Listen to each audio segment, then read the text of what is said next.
I've been lurking here for a while and I finally have a story to share. I'm a 32-year-old mom of two living in Florida with my husband and our kids, Jamie and Evan. I'm always grateful to be in the position that I'm in, especially when it comes to curating a loving home for my children and husband. Unfortunately, my in-laws have always been critical of my parenting, and it's been a source of tension between us for years. My mother-in-law, Sue, and father-in-law, Eric, are both in their late 60s and have a traditional view of parenting. They think I'm too lenient with my kids and don't discipline them enough. They're always telling me how to raise my children and making me feel like I'm not doing a good job, which irritates me to say the least. You're letting the kids eat that much sugar? They'll have all their teeth falling out before mine do at this rate. It's just a Capri Sun, guys. Sure, for now. And then you'll be letting them put 10 tablespoons of sugar in their cereal or something. And now your kids are all going to be strung out and hyper and crazy. I really feel like you should implement some more vegetables in their diet. They eat plenty of vegetables. Well, maybe they don't eat enough. Look at how malnourished they look. They're fine, Mom. Don't mind them, Ronnie. Except I did mind. I didn't appreciate these people coming into my house and telling me how to raise my children. It was unfair and frankly a bit rude. I just didn't know how to address it with them, though, considering they were my in-laws. My inability to speak up about their behavior led me to silently succumb to the constant nitpicking that slowly chipped away at my resolve. I felt myself getting crazier and crazier by the day. Sometimes these people would call me out of the blue just to remind me of how bad I was doing as a mother. I would obviously complain to my husband, who understood my situation, but also felt quite helpless because, after all, they were his parents. When I did formally approach him about his parents' antics, however, this also proposed its own set of problems. I just feel like I need you to support me a bit more. It seems like I'm the only person fighting for what I believe in, and you sitting there not doing anything isn't helping. I get that my parents can be a bit annoying, but that's what they do. They're grandparents. They're going to do this kind of stuff.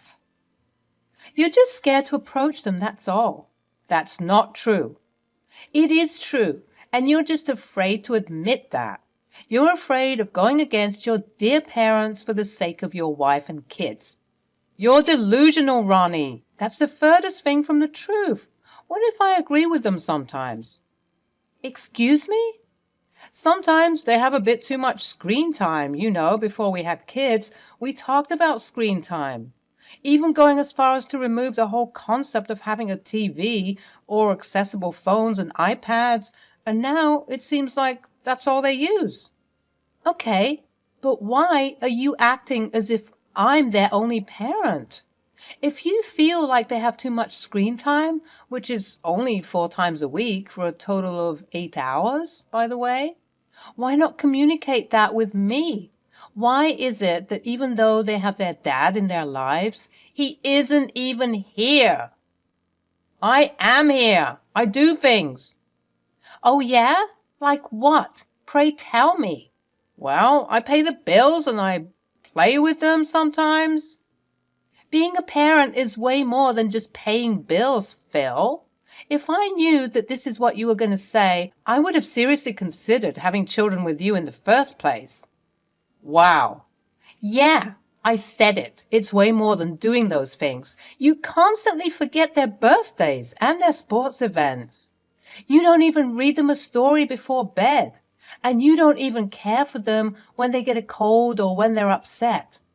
I am the one who is picking up all the slack, and it's unfair. Enough. You will not continue to disrespect me in this house. You know that I'm a good dad. But you're too selfish to see that. We went back and forth for a bit more, both of us clearly unable to see eye to eye. Needless to say that after this argument, there was some tension between us, which was only exacerbated when this happened next. As I mentioned previously, I was getting tired of the constant belittling and micromanaging. This type of behavior would obviously lead someone to lose it. And oh boy, did I lose it this one afternoon when Sue and Eric decided to make their infamously unexpected visits, which were a veil for getting a chance to berate me and judge my mothering skills. Darling, are you sure that the kids should play outside at this hour? They'll get burnt. It's too hot. That's why they have sunscreen, Sue. And besides, it's not for too long, just 30 minutes or so before they need to take their evening baths. But still, gosh, why do you always insist on being a terrible mother? We're just trying to help you. Help me? Yes, Veronica, that's all we want to do. I appreciate all the help, as unsolicited as it might be, but I think I'm good, thank you. If I need advice, I will ask for it. You see, Sue, I was telling you I didn't like that mouth of hers. She's always so smart and curt. I'm sorry you feel that way. It's just a boundary that I have expressed, and it appears as though you're offended. Of course we're offended. How can you treat us like this? We came over because we missed you and the kids, and this is how you talk to us? No, you came here because you were bored, and you wanted to belittle and micromanage my parenting skills. What? That's preposterous. Did you hit your head or something? How could you even think that? Just wait till Phil gets back home from work. You'll be sorry for speaking to us this way. We're just trying to help you. Help me with what? I'm doing a fantastic job as a mother, and I'm sorry that you can't see that. I think you two are speaking from a place of privilege. You only had Phil as your son, and you adopted him when he was 10. So if I'm being honest, you have never experienced what it's like to take care of children who are under the age of 10. Jamie and Evan are both 8 and 6. And it's a lot to deal with. So I don't think that either of you are in a position to tell me how to parent. This effectively shocked them.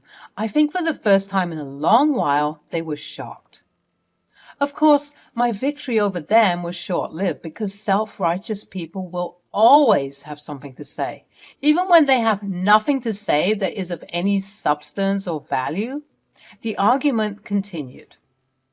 Well, I've never seen this type of behavior. What is wrong with you? Have you no shame or respect?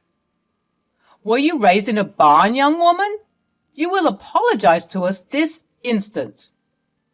You'd be surprised to hear that I subscribe to the belief that people should only apologize when they're genuinely sorry. And unfortunately for you two, I'm not even the slightest bit sorry for the things that I said because it was all true. You'll be even more shocked to discover, however, that these are the same principles I'm instilling in Jamie and Evan. They both gasped with such intensity, I swear I thought I was in a soap opera. You think you're smarter than us? Wiser than us? We're older than you, and therefore we know what's best. Let me call Phil, right now, actually. Call him. You think I care that it's 3 against 1? I don't care. I know that I'm right for whatever reason you guys cannot admit your faults and shortcomings. I promise you, you won't combust if you say, I was wrong, Veronica, and I'm sorry. Ha! Us? Apologize to you? For what? For being awful grandparents and in-laws. Awful? Us? You're crazy. You think this is crazy? Just wait and see. As I stomped out of the room to cool down my emotions, I started to ponder. I knew that no amount of words could sway them from their soapbox. They needed something to physically knock them down and ground them back into reality and the real world. I began pacing, all the while watching my children from the window to make sure that they were okay. And then it hit me. I immediately walked back to the dining table, where it looked like Sue and Eric were getting ready to leave. Where are you two going? You think you're going home? Well, it seems like our advice and help aren't appreciated here. So we're going to take our privilege elsewhere, thank you. Oh, no, no, no. You two aren't going anywhere. You're going to stay here.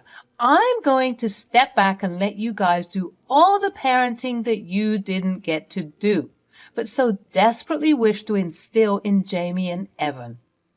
What? Yep, maybe it's time for me to be civilized, since I was raised in a barn after all. I didn't mean that, Veronica. You know we were heated. So obviously it's time to act prim and proper like you guys, right? So please, by all means, stay the night and take over as the best parents for your grandchildren. But we don't have clothes. And toiletries. Not to worry. I'll call Phil and tell him to stop by your house on the way. He can bring those things for you if need be, and you can buy toiletries at the grocery store. Actually, let's go there right now, and we can bring the kids, since we all know how well-behaved and good kids can be in the grocery stores. All of that won't be necessary. Come on, kids, we're going to the store. When they heard the word store, they immediately dashed inside, covered in dirt and dust, their smiles beaming from ear to ear. But any mother would know that those smiles were hiding some devilish intent to wreak havoc in the store. Unfortunately for Sue and Eric, they had no idea what this meant. We arrived at the store, and that's when I decided to say, Jamie, Evan, Gammy and Pop-Pop are going to play a game with you, okay? They're going to pretend to be your mommy and daddy for a while, so right now, I need you to go inside the store with them and pretend that they're like your real mommy and daddy, okay? The kids nodded with excitement, ready for the chaos and destruction, and they sprinted inside the store. Are you sure about this? Oh, I'm positive. Go ahead and pick out what needs to be picked out. Phil should be home any second, so when we get back home for the sleepover, all will be in place for a wonderful time of parenting that you two so desperately desire to advise and help. Okay, whatever. Sue, it's just a grocery store. How hard could it be? A task that was meant to take perhaps 20 minutes maximum ended up taking close to an hour. The kids came out carrying as many snacks and toys as their tiny bodies could carry, with Sue and Eric trailing behind them, looking like they aged 20 years, and a cart full of more toys and snacks. I snickered to myself. What happened, guys? What's with all the toys? They wouldn't stop screaming for the toys. They were causing a scene, so we had to give in and just get them anything they wanted so they could shut up. Oh, yeah, you get used to that. Where are your things, though? Oh, shoot, we forgot to get those. We were so overwhelmed with the kids that we completely forgot. Huh? Interesting. I'll go back and get the stuff. Sue, please keep them entertained. Eric managed to retreat to the store and get the needful toiletries for the night. We finally made our way home and found Phil with a worried look on his face. Why exactly are my parents staying the night? Jamie, Evan, why don't you go play with your toys and get ready for bath time while Mommy talks to your new parents? You know how I said that you were going to get 2 new parents? Well, when you finish getting ready for bath time, you're going to get an extra parent. That's right, my babies. Daddy is finally going to help you with the things that Mommy normally helps you with. The kids looked very excited. They were being spoiled today, which made them extra giddy.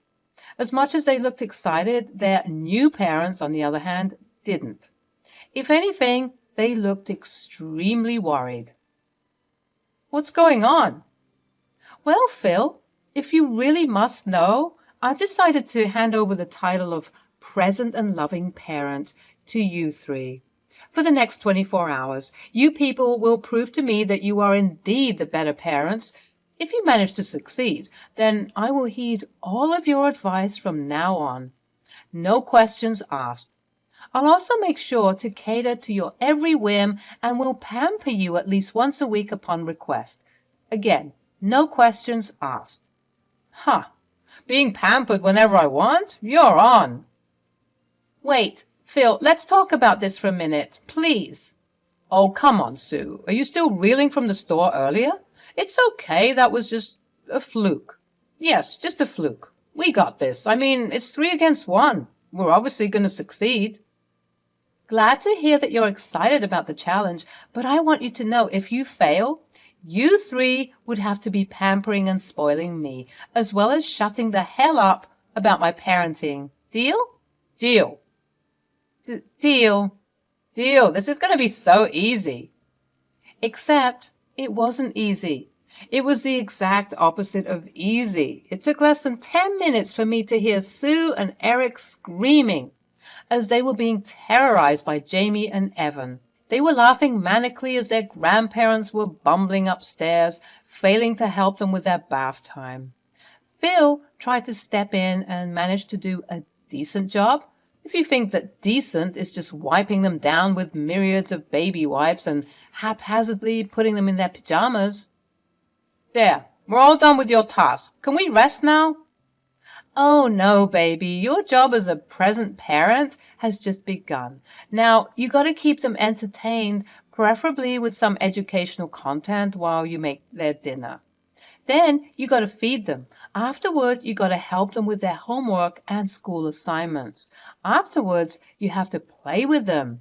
And then put them to bed, but not before reading to them their favorite bedtime stories.